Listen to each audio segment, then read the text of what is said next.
Roma, a cidade eterna, tantas vezes palco de glórias e tragédias, viveu no século VI um dos seus períodos mais sombrios.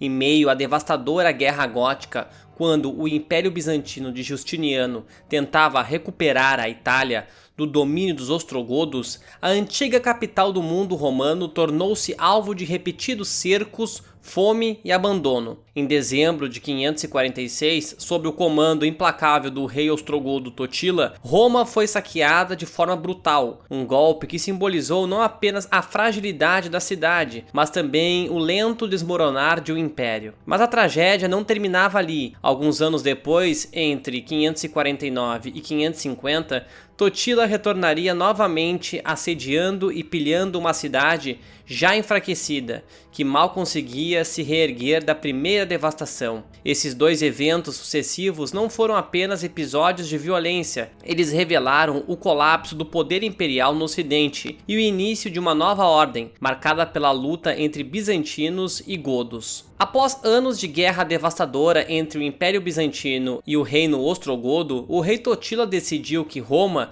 mesmo já empobrecida e quase despovoada, era o prêmio simbólico que precisava conquistar. Em meados de 546, ele reuniu seu exército e iniciou um cerco meticuloso. Totila compreendia que a força da cidade não estava mais em suas muralhas antigas, mas na capacidade dos bizantinos de receber reforços e mantimentos vindos pelo mar. Assim, a estratégia gótica foi cercar Roma por terra e ao mesmo tempo tentar impedir que suprimentos chegassem pelo rio Tibre e pelo porto de Ostia. O general bizantino Belisário, que defendia a península em nome do imperador Justiniano, estava ausente na cidade quando o cerco apertou.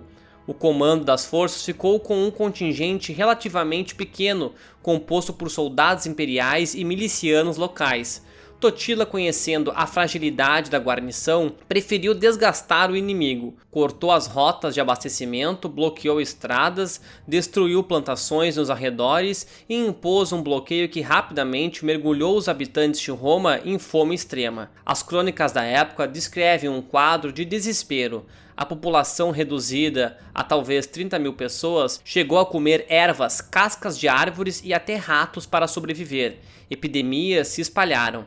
Os soldados bizantinos, mal pagos e desmoralizados, tornaram-se cada vez mais desconfiados uns dos outros. Belisário tentou enviar comboios de mantimentos e reforços, mas enfrentou dificuldades em manter uma frota estável e em romper as linhas góticas. Quando a fome aumentava, a disciplina dentro das muralhas desmoronava. Alguns soldados começaram a negociar secretamente com os ostrogodos. Na noite de 17 de dezembro, um pequeno grupo de isaurianos, mercenários orientais responsáveis por vigiar um dos portões, aceitou os subornos de Totila. Em silêncio, abriram a porta no setor sudeste da cidade, permitindo a entrada de destacamentos góticos. A resistência foi mínima, a guarnição, enfraquecida e faminta, não conseguiu reagir. Totila penetrou em Roma praticamente sem combate. Ao amanhecer, seus guerreiros espalharam-se pelas ruas, pilhando o que restava de riquezas.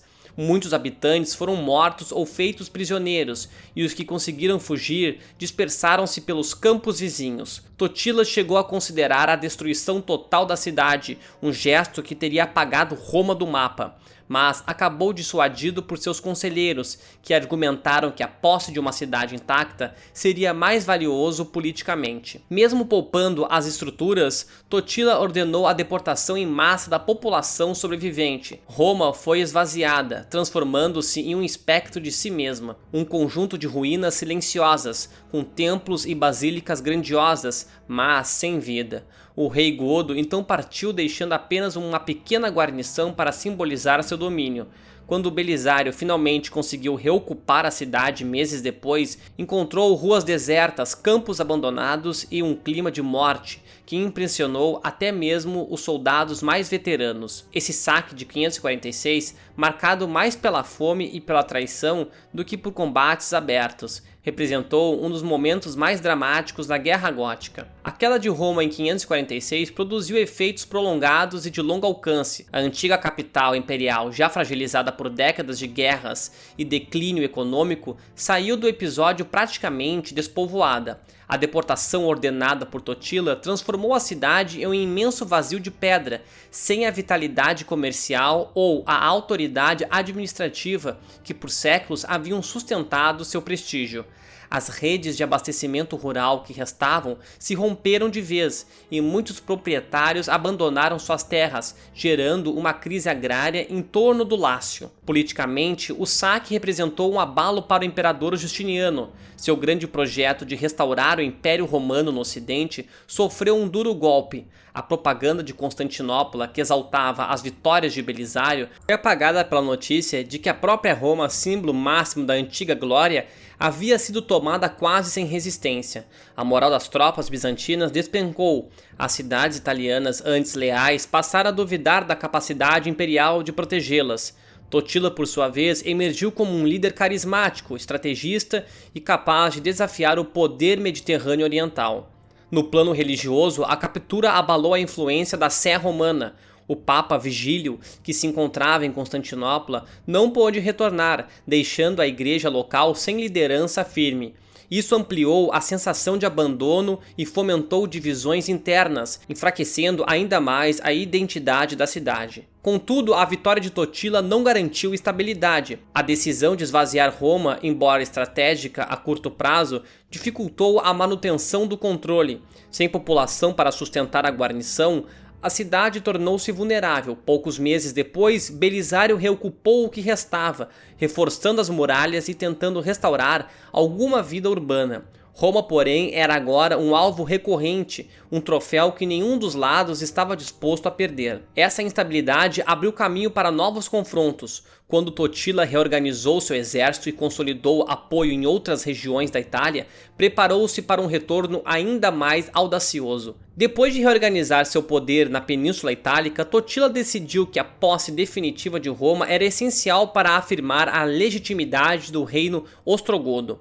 Em 549, após vitórias em várias frentes, ele iniciou uma nova campanha contra a cidade, que, embora repovoada em parte após a breve retomada bizantina, permanecia enfraquecida e mal abastecida.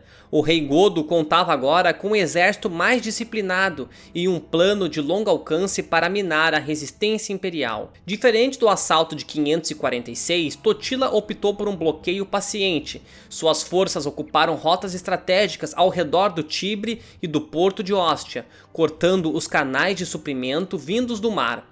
Ao mesmo tempo, enviou mensageiros a diversas cidades da Campanha e da Etrúria, exigindo neutralidade ou apoio, o que reduziu o fluxo de reforços que Justiniano poderia enviar. A guarnição bizantina, inferior em número, isolou-se rapidamente. Um fator decisivo foi a habilidade de Totila em explorar a divisão interna dos próprios defensores. Muitos habitantes, cansados de anos de privações em impostos imperiais, não viam vantagem em resistir. Enquanto o bloqueio se prolongava, surgiram conspirações entre aristocratas locais e oficiais descontentes. Totila, ciente disso, intensificou a pressão psicológica. Suas tropas, em vez de ataques frontais, realizavam demonstrações de força, cavalgadas noturnas e pequenas escamurças para desgastar a moral da cidade. No início de 550, a situação dentro de Roma tornou-se crítica.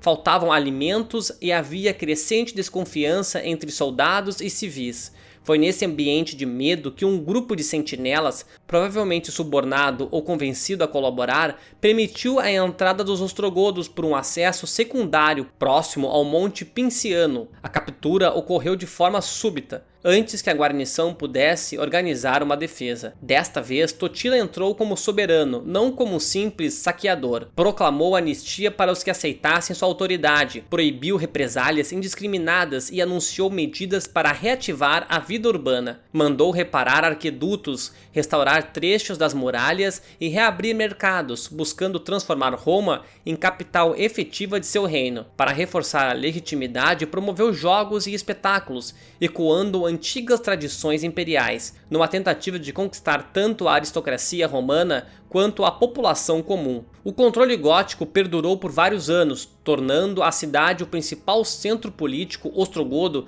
até as fases finais da guerra. Só em 552, com a vitória bizantina em Taginae e na morte de Totila, a balança voltaria a pender para Constantinopla. Ainda assim, esse cerco consolidou por um tempo a imagem de Roma como peça-chave de um reino godo que desafiava a restauração imperial de Justiniano. Os dois saques de Roma conduzidos por Totila em 546 e novamente em 549 e 550 simbolizam o ponto mais dramático da longa guerra gótica e a fragilidade da restauração sonhada por Justiniano. No intervalo de poucos anos, a antiga capital imperial passou de bastião do poder bizantino a peça central das ambições ostrogodas, experimentando fome, despovoamento, abandono e por fim uma tentativa inesperada de renascimento sobre o domínio godo. Esses eventos evidenciam como no século VI Roma já não era o coração administrativo do mundo mediterrâneo, mas continuava a deter um peso moral e político que atraía imperadores, generais e reis bárbaros. Para Totila, a cidade era o emblema de um poder capaz de unir italianos e godos. Para Justiniano, era o símbolo indispensável de sua restauração do império. A disputa transformou Roma em palco de sucessivos cercos, conspirações internas e mudanças de lealdade. Quando a guerra terminou, poucos anos depois, a Cidade Eterna estava irreversivelmente marcada. Mesmo reconquistada pelos bizantinos após a morte de Totila, jamais recuperaria a vitalidade urbana e a centralidade política de seus dias clássicos. O ciclo de 546 a 550 não foi apenas uma sequência de ataques, mas um marco no declínio definitivo do Ocidente romano e da ascensão de uma nova ordem, em que reinos germânicos, igrejas e impérios orientais disputariam de forma muito mais fragmentada o legado da Roma antiga. Se você gostou do vídeo, deixe um like e se inscreva no canal. Grande abraço a todos!